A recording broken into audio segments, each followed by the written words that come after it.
একদিন গভীর জঙ্গলে থাকত এক গর্বিত সিংহ আর একটি ছোট্ট টিয়া পাখি। সিংহটা ছিল খুব শক্তিশালী।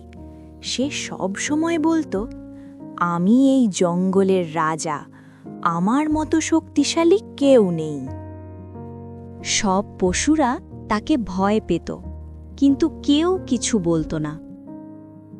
একদিন টিয়া পাখিটা বলল, রাজা হওয়া ভালো, কিন্তু সবাইকে সম্মান করাও দরকার।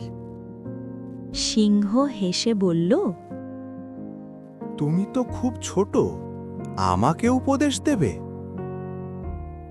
পরের দিন জঙ্গলে একটা সমস্যা হলো।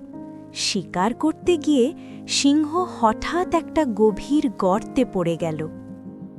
সে যতই গর্জন করল, নিজে থেকে বেরোতে পারল না। সব পশুরা দূর থেকে তাকিয়ে রইল, কেউ সাহস করল না এগিয়ে আসতে। তখন ছোট্ট টিয়া পাখিটা উড়ে এলো। সে অন্য পশুদের ডাকতে শুরু করল। সবাই মিলে লতা আর ডাল এনে গর্তে ফেলল। ধীরে ধীরে সিংহটা উঠে এলো। লজ্জায় মাথা নিচু করে সিংহ বলল, আজ বুঝলাম, শক্তি থাকলেই বড় হওয়া যায় না।